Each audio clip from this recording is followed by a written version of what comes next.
Salam. Selamat bertemu kembali di channel YouTube MPS Ministry. Saya Evangelis Mindo Sumbing Setia. Kali ini kita akan membahas tentang bahasa roh yang Alkitabiah. Kemarin saya sudah jelaskan, kita akan membahas di sesi berikutnya dan sekaligus isi video yang menjelaskan ilustrasi bahasa roh di zaman Kisah Para Rasul. Kiranya nanti pembahasan Alkitabiah ini tentang bahasa roh dapat kita memahami lebih dalam lagi secara Alkitab bagaimana yang dimaksudkan para rasul dalam Perjanjian Baru, sehingga kita dapat memaknai dengan benar, tidak adanya kekeliruan lagi dalam mengetahui bahasa roh yang sebenarnya. Karena banyak para penafsiran yang keliru yang memaknai bahasa roh yang Alkitabiah tersebut pada saat zaman Kisah Para Rasul. Para penafsir mengatakan adalah bahasa-bahasa yang ada di dunia saat ini sekarang, yaitu bahasa, contohnya bahasa Spanyol, bahasa Jerman, bahasa Belanda, Indonesia dan sebagainya. Mereka mengatakan bukan bahasa yang ada dari luar dunia ini, melainkan bahasa roh adalah bahasa yang ada di dunia sekarang ini yang diucapkan sehari-hari. Ini adalah merupakan kekeliruan penafsiran. Jika ada kita mendengar atau memahami seperti ini, marilah kita kembali ke Alkitabiah, back to Bible, Biblika. Artinya kita memahami secara Alkitab, karena Alkitab sebagai pondasi dasar untuk mengetahui apa dari suara Tuhan. Sebelumnya mari kita lihat ilustrasi video film yang singkat ini sebelum kita membahasnya lebih jelas lagi. Mari kita lihat video yang singkat ini.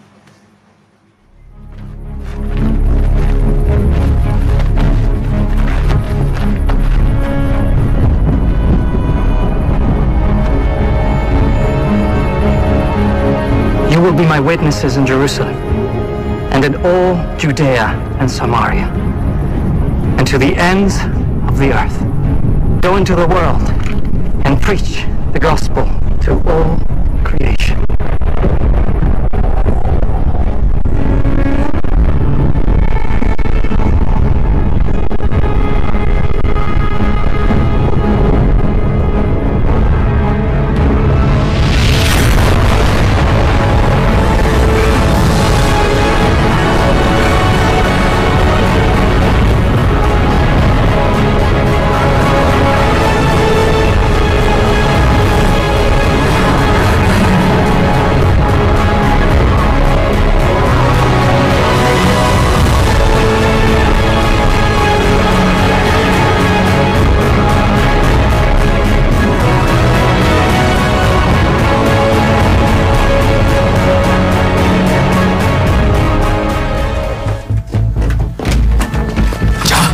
Wake up, all of you.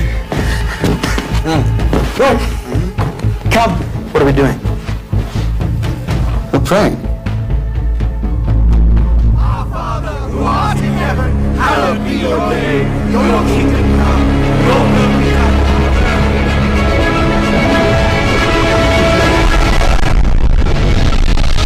Give us today our daily bread, and forgive us our debts, as we have also forgiven our debtors, and lead us not into temptation, but deliver us from evil. Our Father, hallowed be your name. Your kingdom come. Your will be done on earth as it is in heaven. Give us today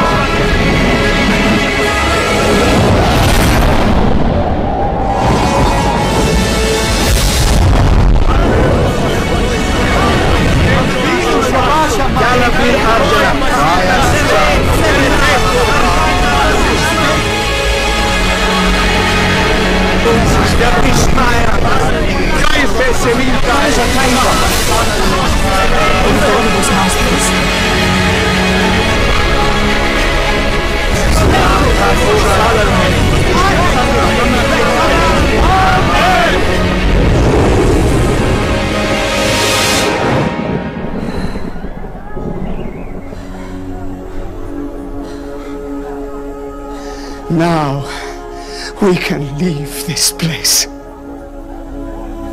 Now. Oke, kita telah melihat ilustrasi video singkat tentang Basaro pada saat di zaman Kisah Para Rasul. Di sini dapat kita lihat untuk menggali atau mengeksposisi penafsiran yang benar secara alkitabiah, kita harus menggunakan syarat penafsiran yang biblika, yang memenuhi syarat standar penafsiran. Pertama, kita harus melihat histori dulu. Yang kedua, grammar. Yang ketiga, konteks. Yang keempat, struktur. Kita harus menggunakan semuanya ini. Jadi kalau banyak para penafsir yang keliru dalam mengulas atau menggali, mengeksposisikan penafsiran Basaro yang secara Alkitab, itu mereka mengikuti alur daripada para teolog ataupun bapak gereja yang terdahulu, sehingga mereka secara turun-temurun menafsirkan bentuk Basaro tersebut, padahal bukan yang dimaksudkan yang ada tertulis di zaman Kisah Para Rasul. Mereka menafsirkan selalu menggunakan definisi istilah glossolalia, yang artinya lidah berbicara. Itu penekanan untuk tumpuan penafsiran mereka, yang artinya hanya menggunakan definisi istilah. Definisi istilah tidak membuktikan kebenaran daripada penafsiran itu secara alkitabiah. Definisi istilah tentang glossolalia atau penekanan berbicara lidah itu hanya bentuk ucapan kata-kata atau berkata-kata dalam bahasa. Semua berkata-kata dalam bahasa. Kita bernyanyi lidah yang bergerak, kita mengucapkan vokal lidah yang bergerak, kita berkonsonan lidah yang berbunyi, kita berdiftong lidah yang berbunyi. Semua bentuk huruf, beraturan atau tidak beraturan, jamak atau tidak jamak, semua lidah yang menggerakkannya. Karena dari segala bentuk ucapan kata-kata, lidah yang menggerakkan. Jadi kalau dikatakan lidah, ini adalah sebagai definisi istilah saja, bukan sebagai acuan pokok topik kebenaran Alkitab dalam pembahasan memaknai Basaro yang sebenarnya. Para penafsir tentu mengacu ke sana kebanyakan. Ini adalah penafsiran kekeliruan. Yang benar adalah kita membuka histori. Histori pertama di saat Yesus sebelum terangkat ke surga, dia sudah mengatakan kepada para rasul semuanya bahwasannya mereka harus memberitakan Injil, mereka harus menyampaikan kabar baik dari Yerusalem, Yudea sampai Samaria. Tanda-tanda ini akan menyertai mereka. Mereka dapat berkata-kata berbahasa roh, sebab orang percaya dapat berkata-kata dalam berbahasa roh. Itu adalah secara singkat sejarah histori untuk melihat bahasa roh itu di dalam pencurahan Roh Kudus yang sangat unik, yang sangat relevan ataupun sangat dalam dikupas dalam satu Kisah Para Rasul, pencurahan Roh Kudus. Bahasa roh itu ada di sana dikatakan dimaknai mendengar artinya di situ. Tapi sebelumnya kita baca dulu isi Alkitab tersebut di Kisah Rasul 2 ayat yang ke-6.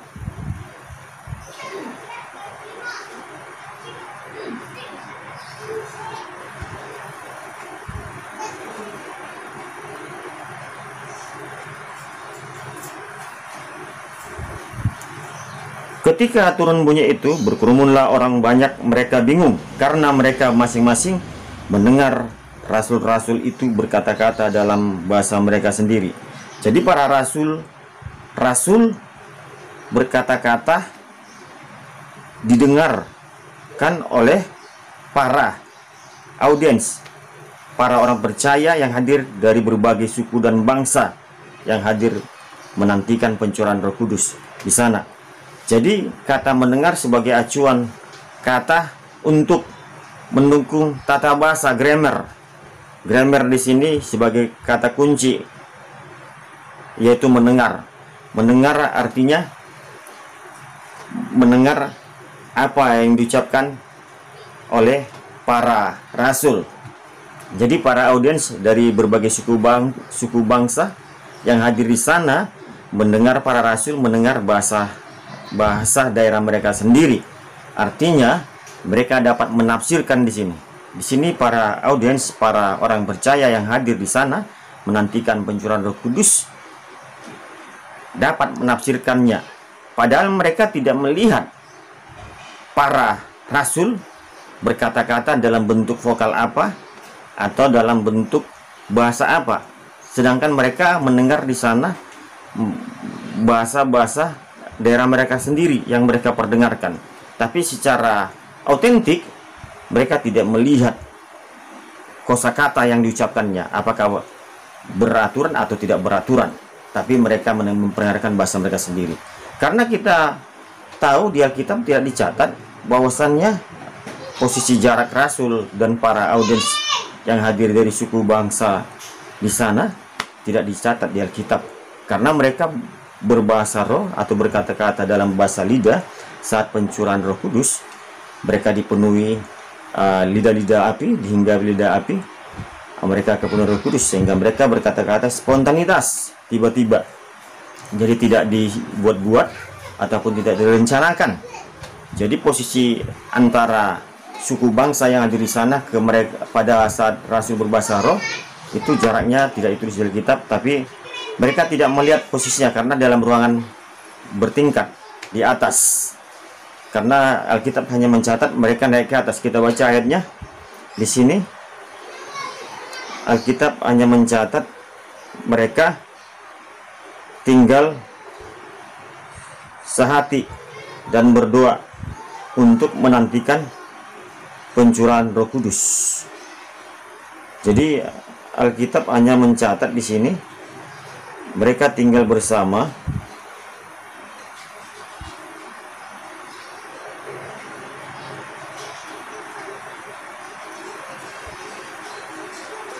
di sini mereka tinggal bersama sehati. Mereka semua bertekun dengan sehati dalam doa bersama-sama dengan beberapa perempuan serta Maria ibu Yesus itu dengan saudara-saudara Yesus. Jadi ini rasul-rasul menanti-nantikan Roh Kudus. Kisah Para Rasul 1 pasal 12. Maka kembalilah rasul-rasul itu ke Yerusalem dan bukit yang disebut Bukit Zaitun yang hanya seperjalanan sahabat jauhnya dari Yerusalem. Setelah mereka tiba di kota, naiklah mereka ke ruang atas tempat mereka menumpang. Mereka itu ialah Petrus dan Yohanes, Yakobus dan Andreas, Filipus dan Thomas, Bartolomeus dan Matius, Yakobus bin Alfeus dan Simon orang Zelot dan Yudas bin Yakobus. Mereka semua bertekun dengan sehati dalam doa bersama-sama dengan perempuan serta Maria ibu Yesus dan dengan saudara-saudara Yesus. Jadi dicatat di sini dalam Kisah Para Rasul 12 sampai 14 mereka tinggal menumpang di atas rumah. Jadi bentuknya rumah bertingkat untuk menantikan pencurahan Roh Kudus seperti yang disampaikan Yesus kepada mereka. Jadi jarak antara audiens ke para rasul tentulah tidak dapat dilihat dengan mata. Tidak dapat dilihat dengan mata. Apa yang mereka ucapkan, vokalnya, konsonan diftongnya, apa yang mereka ucapkan, para suku bangsa tidak melihat tapi hanya mendengar saja. Jadi alat bantu kunci penafsiran adalah kata mendengar. Jadi mereka tidak melihat vokal yang diucapkan atau diftong konsonan yang diucapkan apakah beraturan atau tidak beraturan. Yang ketiga, konteks. Konteksnya di sini bahasa roh adalah bahasa kepada Allah, bukan bahasa kepada manusia. 1 Korintus 14 pasal 2. 1 Korintus 14 pasal kedua. Saya bacakan. Siapa yang berkata-kata dengan bahasa roh tidak berkata-kata kepada manusia, tetapi kepada Allah, sebab tidak ada seorang pun yang mengerti bahasanya. Oleh roh ia mengucapkan hal-hal yang rahasia. Jadi tidak seorang pun yang berkata-kata kepada manusia.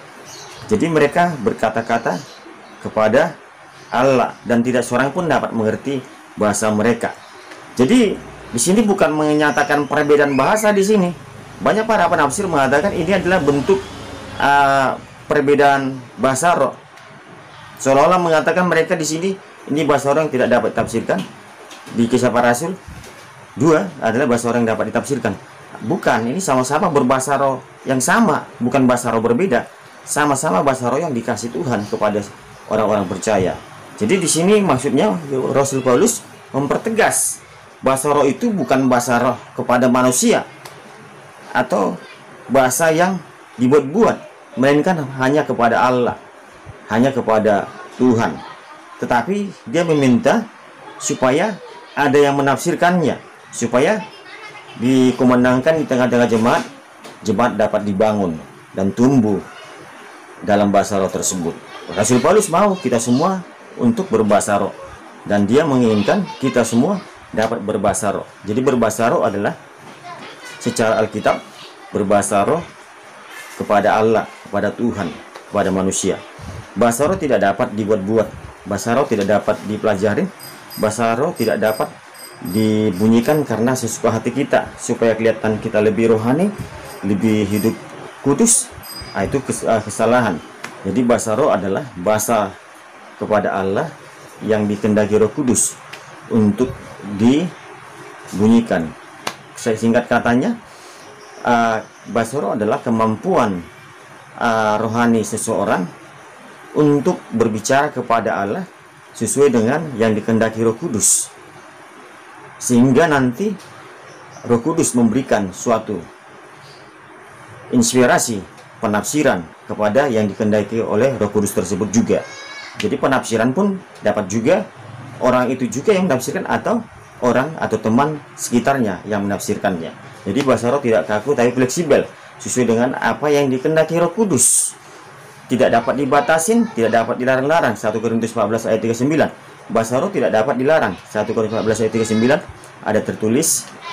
Jadi bahasa roh dapat membangun diri sendiri. 1 Korintus 14 ayat 4. Bahasa roh adalah bahasa kepada Allah. 1 Korintus 14 ayat 2. Jadi bahasa roh adalah tanda orang percaya. 1 Markus 16 ayat 17. Bahasa roh adalah tanda kepenuhan Roh Kudus. Kisah Para Rasul 2 ayat 4. Jadi bahasa roh adalah karunia Roh Kudus. 1 Korintus 12 ayat 10. Jadi banyak lagi yang menyatakan tentang bahasa roh tersebut. Jadi kalau kita lihat dari konteks, bahasa roh secara alkitabiah adalah bahasa roh yang kepada Allah, bahasa roh kepada Tuhan. Jadi dalam struktur konteks kita sudah dapat mengetahui bahasa roh yang alkitabiah itu seperti apa. Jadi kalau keempat daripada syarat penafsiran tadi, struktur, kita akan melihat susunan bahasanya dari mulai Markus, Kisah Para Rasul sampai 1 Korintus 12, 13, 14. Semua bahasa roh ini mengulas kepada tanda-tanda keajaiban. Dari Markus tanda orang percaya, dari Kisah Para Rasul sebagai tanda kepenuhan Roh Kudus, 1 Korintus 12 sebagai bukti yang mempunyai karunia-karunia Roh Kudus, 1 Korintus 14 berbahasa kepada Allah, 1 Korintus 13 adalah bahasa malaikat. Jadi Rasul Paulus juga sudah membedakan di 1 Korintus 13 bahwa bahasa malaikat dan bahasa manusia sudah dibedakan di 1 Korintus 14 pada saat Rasul Paulus di jemaat Korintus menegaskan bahwasannya bahasa roh, bahasa malaikat, walaupun kita dapat mengetahuinya semuanya itu sia-sia kalau kita tidak mempunyai kasih yang tertulis dalam 1 Korintus 13 ayat yang ke-1. Jadi sudah memenuhi syarat dari story, dari grammar, tata bahasa, dari konteks jauh maupun dekat, dan struktur susunan dari bahasa roh. Semua mengatakan mengacu kepada Allah, bukan kepada manusia. Jadi kalau ada para pemirsa YouTube yang mendengar atau melihat Basoro diucapkan seperti dibuat-buat, itu hanya oknum perseorangan, bukan secara menyeluruh generalisasi terhadap ajaran karismatik dalam berbahasa roh, tetapi itu oknum. Jadi bahasa roh itu tidak dapat dipelajarin atau dikursuskan seperti bahasa Inggris, bahasa Jerman, bahasa Belanda dan sebagainya. Bahasa roh tidak dapat diperjualbelikan, tidak dapat dikursuskan. Itu timbul sesuai dengan kehendak Roh Kudus. Bagaimana dia bisa dapat timbul? Itu punya kedekatan khusus, keintiman khusus kepada Tuhan Yesus. Jika seseorang sudah mempunyai keintiman khusus kepada Tuhan Yesus, itu otomatis seseorang itu sudah kepenuhan Roh Kudus, karena sudah mempunyai kedekatan, keintiman. Hubungan keintiman ini tidak dapat dipisahkan lagi. Artinya kemana dia melangkah selalu mengandalkan Tuhan, kemana dia bergerak atau beraktivitas selalu mengandalkan Tuhan, sehingga dia kepenuhan Roh Kudus. Artinya karunia-karunia yang diinginkan Tuhan kepada seseorang itu untuk dimiliki, Tuhan akan berikan secara otomatis, spontanitas. Jadi kita jangan takut untuk berbahasa roh. Berbahasa roh tidak dibatasi, tidak boleh dilarang-larang. 1 Korintus 14 ayat 39. Jadi inilah yang dapat saya sampaikan, bahasa roh yang secara alkitabiah, secara biblikal, back to Bible. Semoga bermanfaat kepada para pemirsa YouTube dimanapun berada, sehingga jika ada pemahaman yang salah mungkin beberapa waktu yang lalu dari para penafsir-penafsir yang keliru, yang mengulas atau membahas tentang bahasa roh, jangan diperdengarkan kembali, biarlah itu sesuatu penjelasan yang keliru. Jadi mari kita kembali ke Alkitab yang benar, back to Bible, sehingga kita dapat memahami arti bahasa roh yang sebenarnya. Bahasa roh adalah berbahasa kepada Allah. Bahasa roh adalah bahasa untuk Tuhan. Jadi berbagailah orang yang dapat memiliki bahasa roh saat ini, karena itu adalah karunia pemberian Tuhan dan harus dihargai. Dan janganlah yang belum memiliki karunia berbahasa roh rendah diri, karena tidak semua orang dapat memiliki karunia yang sama. Mungkin dia dapat berkarunia mujizat atau dapat menafsirkan bahasa roh. Jadi kita dapat diberikan karunia-karunia yang berbeda-beda. Terima kasih para pemirsa YouTube. Kiranya penjelasan tentang yang alkitabiah mengenai bahasa roh dapat dipahami, dapat dimengerti, dapat dibagikan kepada orang lain. Jangan lupa untuk men-share link ini, channel ini, untuk dukungan kepada MPS Ministry, sehingga dapat lonceng ataupun notifikasi dari kami nanti video-video berikutnya. Terima kasih kepada pemirsa YouTube dimanapun berada. Biarlah Tuhan memberkati. Kiranya aktivitas pekerjaan Anda dimanapun Anda beraktivitas saat ini, dan keluarga Anda diberkati Tuhan dimanapun Anda berada saat ini. Tuhan Yesus memberkati. Haleluya.